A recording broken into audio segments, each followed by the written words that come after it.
कांग्रेस जनता party CJP नई बोतल में पुरानी शराब है।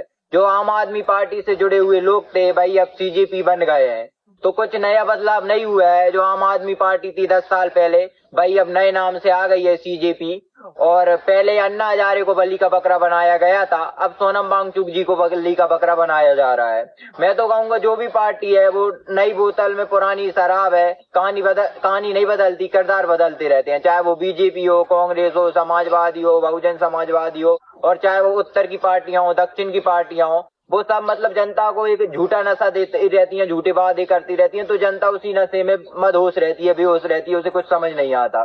तो होना क्या चाहिए, तो जनता को खुद जागना होगा, खुद जागरूक होना होगा, अपने पैरों पर खड़ा होना होगा, तब बदलाव आएगा। किसी भी नेता के पिछलग्गू बनने से, किसी भी पार्टी के पिछलग्गू बनने से बदलाव नहीं आने वाला। हर बार छलावा ही होगा। 10 साल पहले यही आंदोलन हुआ, आम आदमी पार्टी का पूरी जनता ने साथ दिया, पर हुआ क्या अंजाम वो हम सबको पता है। और सीजेपी में भी यही होने वाला है।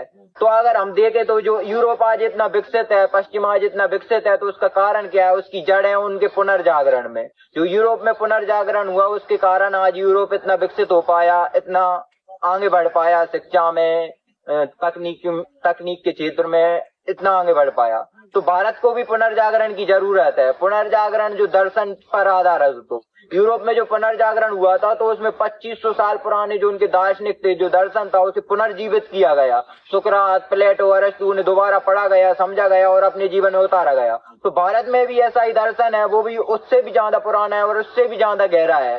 वेदांत दर्शन, भगवत गीता, बुद्ध दर्शन, महावीर और भी कितने ही हमारे महान दार्शनिक हैं जो आधार बन सकते हैं हमारे पुनर्जागरण का।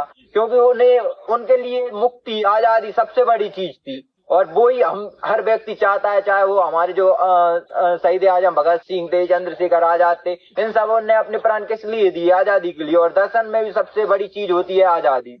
क्योंकि बिना आजाद हुए क्या ही हम बदलाव कर सकते हैं? गुलाम क्या बदलाव कर सकते हैं? हाँ, ये हो सकता है कि पहले बीजेपी के गुलाम थे, अब कांग्रेस के गुलाम हो गए, अब सीजेपी के गुलाम हो गए, आगे चल के किसी और के गुलाम बन जाएंगे। पर रहेंगे गुलाम, मालिक बदलते रहेंगे पर गुलामी नहीं बदलेगी। अगर असली बदलाव चाहिए तो वो दर्शन से आएगा, धर्म से आएगा, ना कि ये राजनीतिक पार्टियों के चक्रव्यूह में फंसकर। तो मेरी बात बहुत से लोगों को खटक रही होगी, बुरी लगेगी, मैं जानता हूँ, पर मैं क्या करूँ। आचार्य प्रशांत जी की एक पुस्तक है, ट्रुथ विदाउट एपोलॉजी।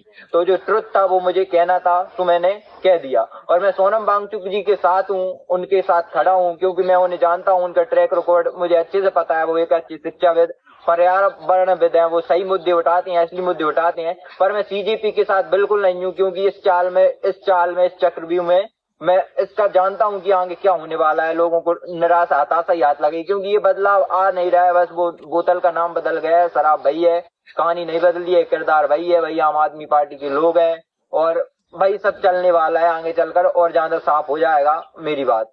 तो इसलिए मैं चाहता हूं कि आचार्य प्रशांत वही कर रहे हैं, गीता, वेदांत, बुद्ध दर्शन और जो भी विश्व का ऊंचे से ऊंचा दर्शन है उसे पढ़ा रहे हैं। क्योंकि बिना शिक्षा में क्रांति लाए वास्तविक क्रांति नहीं हो सकती। और शिक्षा में क्रांति से मतलब ये नहीं है जो लोग उठा रहे हैं सतही बदलाव चाहते हैं शिक्षा में। शिक्षा में क्रांति से मतलब है कि शिक्षा को वास्तविक शिक्षा बनाया जाए, उसे ऐसी शिक्षा बनाया जाए जो सिर्फ डिग्री देने के लिए काम ना आए, जो लोगों को सवाल पूछना सिखाए। क्योंकि शिक्षा की शुरुआत सवाल से ही होती है। भगवत गीता में अर्जुन सवाल ही पूछते हैं, भगवान ये नहीं कहते थे कि मैं भगवान हूँ इसलिए तुम मुझसे सवाल मत पूछो। वेदांत में भी जो छात्र हैं वो सवाल ही पूछते हैं, बुद्ध से भी सवाल ही पूछे जाते हैं। तो दर्शन सवालों पर ही खड़ा है। तो जब शिक्षा में सवाल पूछने का जो नजरिया, ऐसी व्यवस्था बनेगी, तभी असली बदलाव आएगा, ना कि ऐसे छोटे मोटे चुटपुट बदलाव कर।